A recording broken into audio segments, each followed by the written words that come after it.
This is a story from a long time ago. I was about 17 at the time. Backstory, I didn't have a good relationship with my father. He was a control freak and a bully. This will become relevant much later on. I was a Royal Marine cadet. This was in the UK, and had reached the rank of corporal. This meant that I had a section of 6 or 7 cadets under my command. We went on occasional training visits to barracks, and started for a few days. A particular visit was to the barracks in Deal, Kent. We had an overpass exercise which involved bivouacking in the woods. We were all settled and had time to spare before the exercise started, so we were chilling out. We had of course been told, as always, to keep our rifles with us at all times, or else, after being called away urgently, this may have been planned, I found my rifle was missing.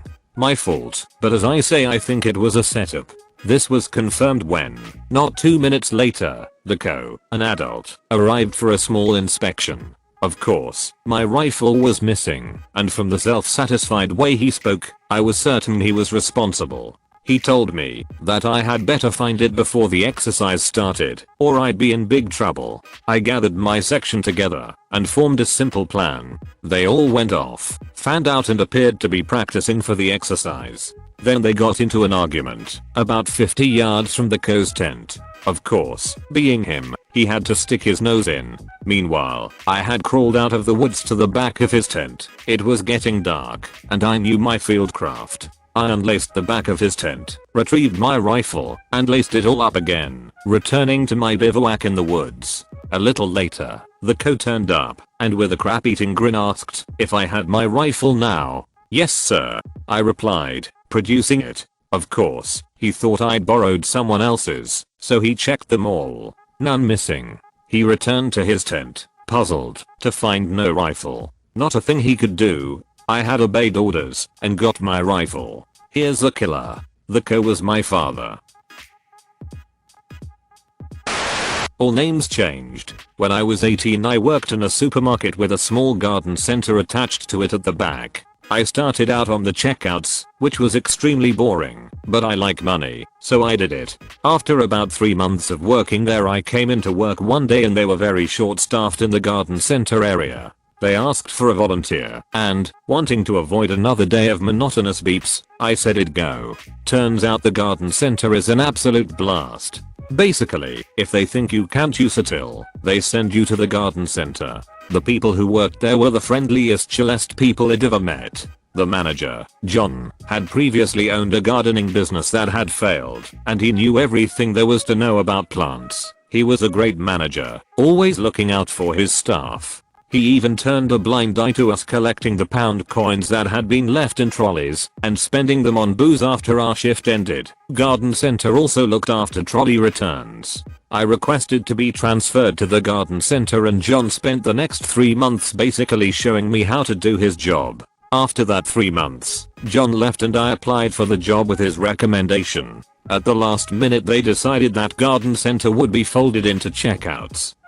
That is, the checkout manager, who was on the other side of the store, would also be our manager. I was obviously annoyed, but whatever, I was only for another few months anyway. The arrangement worked fine in the week. When Alice was managing the checkouts, she basically just let us get on with it. I kept doing everything John had done, cashing up, inventory, etc. Then the weekend came along. Enter Karen. Karen perpetually looked like the ink wasn't dry on her second divorce. She hated everyone, it seemed, especially me. Every hour I had to go across the store because she was too lazy to come to me to give her a status update.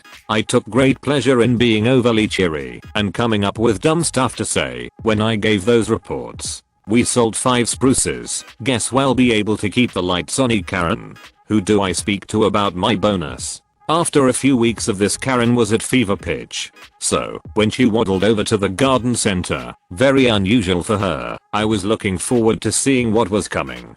"There's been a customer complaint about the gents' toilets. You need to go clean it." Technically our contract says that we have to clean any area of the store, but this is usually just the occasional cleaning of counters or sweeping, as we have a dedicated cleaning team. I'd never heard of anyone but a cleaner cleaning the toilet. Okay. I'll ask cleaner to get right on it. I've got some admin stuff to do, I said, knowing what was coming next. No, it's in your contract. You're not paid for doing admin. Just do what you're paid for. As I wandered over to the gents, I wondered how long she'd been planning this, and a plan started forming in my head. I spotted one of the cleaners and asked him to go look at the gents, which of course, he did. Now for the first part of my plan. See, usually at the end of the day I would complete the cash up paperwork. The garden center had a till for customers to pay for garden center stuff and leave it in a folder for the GM to collect on Monday as he didn't work on weekends. But I wasn't paid to do admin, so I just didn't. Of course, Karen didn't check if it was done. So, I just closed up and left for the day. Sunday comes around, and I do the same. On Sunday we also took a select inventory, but that sounds a lot like admin to me. So, I didn't do it. Of course, she couldn't be bothered to check it. About 10 AM on Monday I'm called up to the GM's office. Karen is there looking furious as well as GM, who well called Del Boy, because he reminded me of him.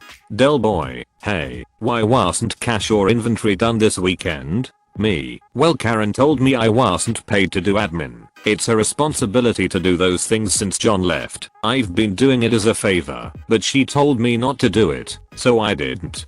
Del Boy, is this true? At this point Karen is looking white. Not filling out cash paperwork can lead to dismissal. No, that's not what I meant. I just said that you shouldn't do admin. Del Boy, thanks. Me, you can go now. A few weeks later Alice told me that Karen had only been on secondment as weekend manager, and after this incident she was taken off secondment and sent back to the checkout. She was replaced by Bill, who was grumpy as all hell, but let us get on with stuff without getting in our way. I left shortly after, but I went back to visit my parents recently and popped in. She was still on the checkout, grumbling to a customer about someone. I went to a different checkout. We started instant issue debit credit cards recently, probably 2 years ago, because we decided to join the 21st century and they worked great at our test location, so we decided to add them to all of our locations. The company we are using did a good job of setting everything up, so every location has a printer and you can easily see what location you are using and change to the correct location. It's practically foolproof. Well, you know what they say, when the world creates something foolproof, the world creates a bigger fool. Despite the fact that there were large icons and notices saying which location they were printing to, the employees were printing to the wrong location, meaning that members were thinking they are about to get their debit and credit cards, and it was going to a different branch. Sometimes the branch was 2 hours away. We sent out procedures to these people. We set up their defaults so that their branch matched their printer. They continued to print to the wrong one. So I decided to just remove the other branch printers from their logins. The only printer on each person's username was the one at their branch. This worked fine for about 5 months. That's when we hired a new branch manager at one of the branches. She was a loan officer at another branch and was moved. For some reason she really hated the fact that she didn't have access to her old branch to print cards as well as her new one, which made no sense to me. But she really wanted access, so I gave it to her. You would think that would be enough. No, she wanted all of her people to have access to other printers. I tried to explain to her what was happening before, but she didn't care. She pitched a fit at everyone, and I was made out to look like a bad guy for not giving her a simple request. So I finally relented and gave all her people access. You can guess what started happening. Yep, her people started printing to the wrong printers almost immediately. They just couldn't pay attention long enough to pick the correct one after changing to print to another branch for some reason. What's even worse is that her head teller 3 teams ordered supplies for her branch under another branch's printer. She was constantly down waiting on cards or a ribbon. She asked me to fix it, and I told her what I had done in the past, and she was happy to let me remove the printers again. When I was in early elementary school, I was really bad about not wanting to eat all of the meat my mother cooked. This is because my mother overcooks everything. I would often wait until everyone else left the room, and then toss chewed meat into the trash can if I was finding myself unable to choke it down with a glass of water, or if I had been drinking so much water I was regurgitating the water-meat combination.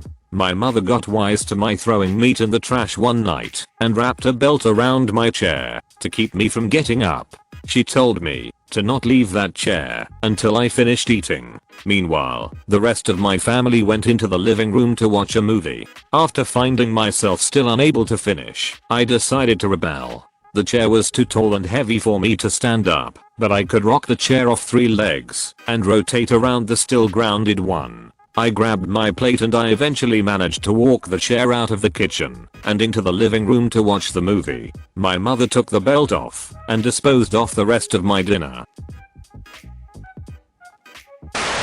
Thank you for watching. If you enjoyed this video, a like and a comment would mean a lot in YouTube's world. Share with us if you would have done things differently, and don't forget to support the original authors with an upvote. Links are in the description. Peace out and catch you tomorrow.